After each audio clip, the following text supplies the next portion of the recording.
நண்பர்கள் அனைவருக்கும் வணக்கம். நம்முடைய இருப்பியல் சார்ந்த வாஸ்துவில் இந்த செப்டி டேங்க் அப்படிங்கிறது வந்து ஒரு மிகப்பெரிய அளவில் ரோல் ப்ளே பண்ணுன்னு பேசியிருக்கோம். அதை நம்ம கரெக்டாக எந்த இடத்துல அதை லொக்கேட் பண்ணால் சரியாக இருக்குன்னா நார்த் சென்டர் அல்லது ஈஸ்ட் சென்டரில் பேலன்ஸ் பண்ணி பண்ணால் சரியாக இருக்குன்னு சொல்லியிருக்கிறோம். ஏன்னா நமக்கு இந்த சப்ஜெக்டை பொறுத்த வரைக்கும் மேடு பள்ளங்கள் எந்த இடத்துல இருக்குது, அதாவது பள்ளம் எந்த இடத்துல இருக்குது, வெயிட் எந்த இடத்துல இருக்குது, அதை பொறுத்து தான் அந்த சப்ஜெக்டை பேசிகிட்டு இருக்கோம். குறிப்பாக சூரிய வெளிச்சத்துக்கும் காற்றுக்கும் இந்த சப்ஜெக்டில் வேலையே கிடையாது அப்படிங்கிறத நீங்கள் தெளிவாக புரிஞ்சுக்கணும்.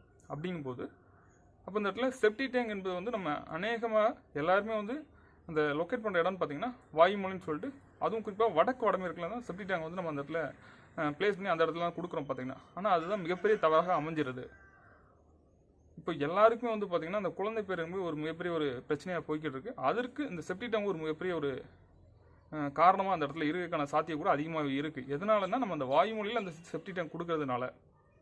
அப்போது இந்த செப்டி டேங்க் வந்து சில பேர் அவங்களுக்கு தெரியாமல் வாயுமொழின்னு நினச்சி வடக்கு பகுதியிலே அந்த செப்டி டேங்க் கொடுக்கும்போது அவங்க அந்த இடத்துலேருந்து அந்த பாதிப்புலேருந்து தப்பிச்சிடுறாங்க.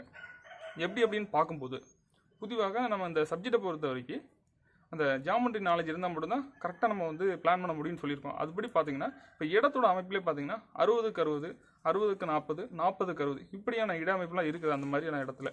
அப்படி பார்க்கும்போது இப்போ நம்ம ஒரு ஸ்கொயர் சைட்டில் 60க்கு 60ங்கிற ஒரு சைட்டில் வந்து நம்ம பில்டிங்கை லொக்கேட் பண்ணி அதில் நம்ம வந்து செப்டி டேங்க் வடமேற்குன்னு கொடுக்கும்போது இப்போ இந்த ஸ்கொயர் சைட்டில் நம்ம வாயுமொழியில் செப்டி டேங்க் கரெக்டாக கொடுக்கும்போது அது வந்து பாதிப்பை கொடுத்துருது. அப்போ இந்த டயக்ராம் படி பார்க்கும்போது உங்களுக்கு தெரியும் கரெக்டாக பார்த்தீங்கன்னா அது ட்ரூ நார்த்தாக வந்து அது வந்து வாயுமொழியில் நம்ம செப்டி டேங்க் கொடுக்கும்போது மிகப்பெரிய பாதிப்பு அந்த இடத்துல கொடுத்துருது.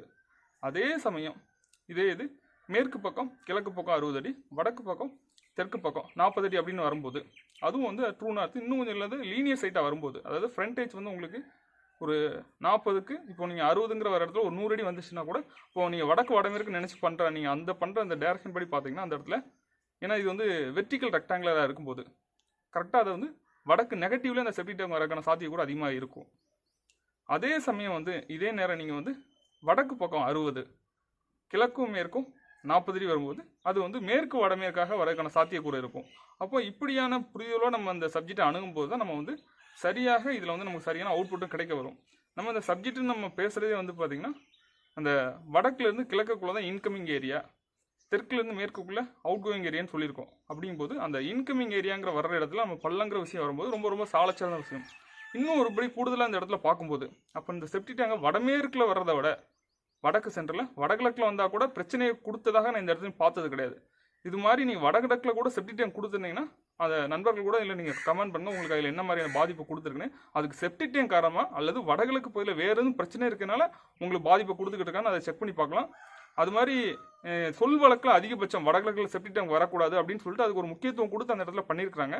ஆனால் நம்ம சப்ஜெக்டை பொறுத்த வரைக்கும் வடகிழக்குனா பள்ளம் இருந்தால் ரொம்ப ரொம்ப நல்ல விஷயம். அது எது மாதிரியான பள்ளமானால் நீங்கள் எடுத்துக்கலாம். ஏன்னா இப்போ நீங்கள் சிட்டியை பொறுத்த வரைக்கும் இப்போ ஒரு இண்டிவிஜுவல் ரோ ஹவுஸாக இருக்கும்போது மேற்கு பக்கம் கிழக்கு பக்கம் வீடு ஒட்டிக்கிட்டு இருக்கும்போது வடக்கு பக்கத்து வீடாக இருக்கும்போது காம்பவுண்டால் இல்லாத போது வடக்கு பக்கம் அதில் வந்து டிச்சு கொடுத்துருப்பாங்க. கால்வாய் போகும்போது அதில் வந்து நல்ல தண்ணியும் இருக்கும், அசுத்தமான தண்ணி போகிறக்கான சூழ்நிலை இருக்கும் பார்த்தீங்கன்னா.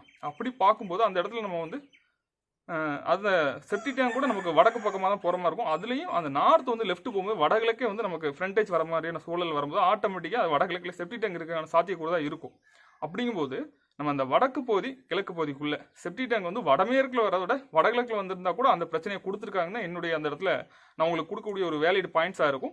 ஆகவே நீங்கள் வடகிழக்கில் செப்டி டேங்க் போட்டிங்கன்னு சொல்லிட்டு நீங்கள் வந்து பயப்பட வேண்டாம். அது உங்களுக்கு என்ன மாதிரியான பாதிப்பை கொடுத்தது அல்ல பாதிப்பை கொடுக்கலன்னு நீங்கள் இந்த இடத்துல கமெண்ட் பண்ணுங்கள். இது மற்ற நண்பர்கள் பார்க்கக்கூடிய மிகப்பெரிய ஒரு நல்ல ஒரு பயனுள்ள தகவலாக இருக்கும் நண்பர்களே. ஆகவே இன்றைக்கி நம்ம இருப்பியல் சார்ந்து பேசியிருக்க இந்த தகவல் உங்களுக்கு ரொம்ப வயலாக அமைஞ்சிருக்கும். மற்றும் ஒரு புதுமையான தகவலாக உங்களை அடுத்த காணொலியில் சந்திக்கிறேன். அதுவரை உங்களிடமிருந்து விடைபெறுவது உங்களுடைய இருப்பியல் மன்னர்.